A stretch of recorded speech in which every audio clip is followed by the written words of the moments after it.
नमस्कार दोस्तों, स्वागत है आप सभी का आपके अपने चैनल एजुकेशन हब पर। दोस्तों, आज हम बात करने वाले हैं हमारे एक महत्वपूर्ण टॉपिक नाउन की। नाउन जिसको हम संज्ञा कहते हैं, संज्ञा की क्या परिभाषा होती है आइए देखते हैं। A noun is a word used as name of a person, place और थिंग।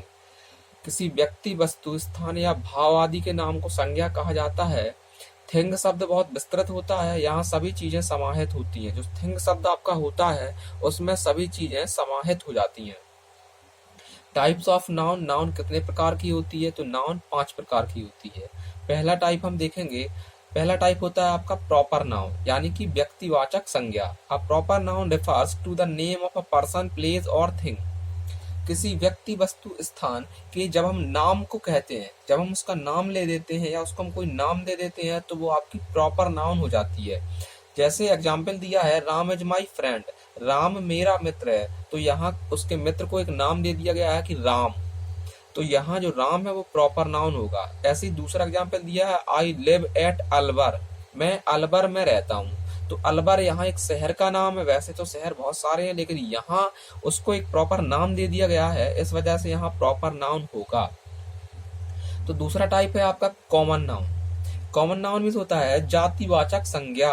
तो किसी जाति, किसी ऐसी वस्तु, व्यक्ति जिसको हम जाति से संबोधित कर देते हैं, वो आपकी कॉमन नाउन में आती है। जैसे एग्जाम्पल देखेंगे, have you seen my dog, तुम मेरे कुत्ते को देख चुके हो। तो यहाँ जो कुत्ता है वो एक जाति विशेष को संबोधित कर रहा है, इस वजह से यहाँ कॉमन नाउन होगा।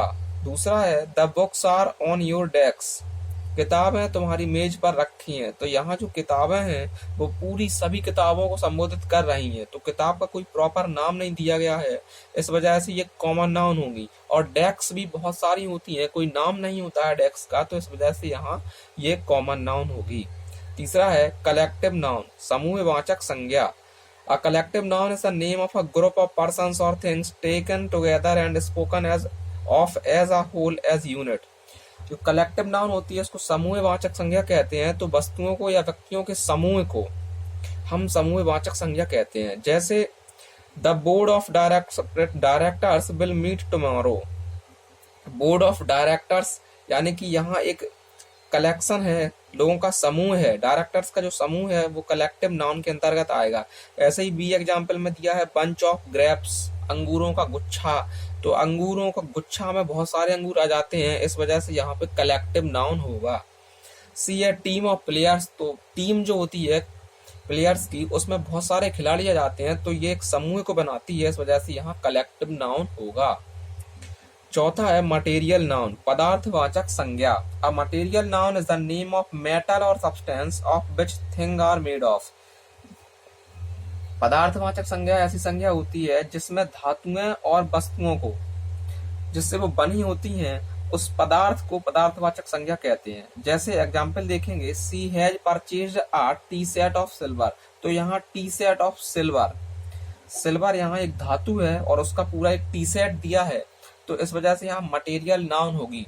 बी है the necklace is made of gold, हार सोने का बना हुआ है, तो यहाँ जो गोल्ड है, सोना है, वो एक धातु है, वो एक पदार्थ होता है, इस वजह से यहाँ पर पदार्थवाचक संज्ञा होगी। तो नेक्स्ट है आपका fifth abstract noun. Abstract noun का मतलब होता है भाववाचक संज्ञा। Abstract noun general refers the name of quality, action और स्टेट। सामान्यतः ये किसी की विशेषता को या फिर किसी क्रियाकलाप को या फिर किसी अवस्था को दर्शाता है। जैसे एग्जाम्पल है क्वालिटी यानी कि विशेषता, ऑनेस्टी और ब्रेवरी। ऑनेस्टी मीन्स होता है ईमानदारी और ब्रेवरी मीन्स होता है बहादुरी, तो ये दोनों भाव हैं, इस वजह से यहाँ भाववाचक संज्ञा होगी। बी है इसका एक्शन, एक्शन मीन्स क्रियाकलाप, जैसे आपका लाफ्टर है, हंसना, क्राइंग है, रोना, ये सभी भाव होते हैं, इन्हें हम देख नहीं पाते हैं, इस वजह से ये भाववाचक संज्ञा के अंतर्गत आते हैं। स्टेट है अवस्था, जिसको कहते हैं पॉवर्टी यानी कि गरीबी, यंग यानी कि नौजवान, तो ये अवस्थाएं हम देख नहीं सकते हैं, इन्हें भाव कहा जाता है, तो ये भाववाचक संज्ञा में आती हैं। आर्ट एंड साइंस, यहाँ पर कला और विज्ञान को भी भाववाचक संज्ञा में ही जोड़ा जाता है, जैसे आपका फिजिक्स है, केमिस्ट्री है, म्यूजिक है, यह सभी एब्स्ट्रैक्ट नाउन में ही यानी कि भाववाचक संज्ञा में ही आते हैं। नाउन और भी कई प्रकार की होती हैं, जैसे आपका काउंटेबल नाउन और अनकाउंटेबल या फिर नॉन काउंटेबल नाउन आपने पढ़ा होगा। तो देखते हैं हम पहले काउंटेबल नाउन। तो ऐसी संज्ञाएं जिन्हें हम गिन सकते हैं, ऐसी वस्तुएं जिन्हें हम गिन सकते हैं, वो सब काउंटेबल नाउन में आएंगी। जैसे कि आपका एग्जाम्पल देखेंगे, the oak tree lost 3 branches in the hurricane. Oak tree ने हरिकेन में यानी चक्रवात में 3 टहनियों को खो दिया। तो यहाँ 3 जो है 3 ब्रांचेस है जो है आपका वो काउंटेबल नाउन होगा, क्योंकि इसको हम गिन सकते हैं। ऐसे ही आपका बी है, be painted the tables red and the chairs blue. हमने मेजों को लाल और कुर्सियों को नीला रंग कर दिया। तो यहाँ पे जो आपकी टेबल्स हैं और चेयर्स हैं ये काउंटेबल होंगी, क्योंकि इन्हें हम गिन सकते हैं, तो ये आपकी काउंटेबल नाउन में आएंगी। ऐसे ही आपका दूसरा है नॉन काउंटेबल नाउन्स और uncountable nouns. Non countable nouns और अनकाउंटेबल नाउन्स एक ही होती हैं, इनको हम अलग अलग प्रकार से, कोई नॉन काउंटेबल नाउन्स कहता है, कोई अनकाउंटेबल नाउन्स कहता है।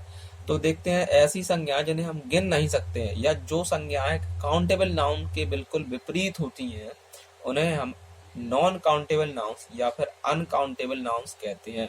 जैसे एग्जाम्पल देखेंगे, जे प्रेस्टली डिस्कवर्ड ऑक्सीजन। जे प्रेस्टली ने ऑक्सीजन की खोज की थी। तो जो ऑक्सीजन होती है वो अनकाउंटेबल होगी, उसको हम गिन नहीं सकते हैं, तो इस वजह से यहाँ ये नॉन काउंटेबल नाउन होगी।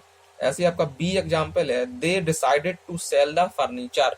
उन्होंने फर्नीचर को बेचने का निर्णय लिया। तो यहाँ जो फर्नीचर होगा उसमें बहुत सारा सामान आ जाता है, उसको हम गिन नहीं सकते, इस वजह से यहाँ पर नॉन काउंटेबल नाउन होगी। तो आज के इस टॉपिक में हमने नाउन और उसके टाइप्स को सीखा। अगर आपको वीडियो अच्छा लगा हो तो चैनल को सब्सक्राइब कर दें और बेल आइकन को प्रेस कर दें, जिससे हमारी आने वाली वीडियोस की नोटिफिकेशन आप तक पहुंचती रहे। Thank you.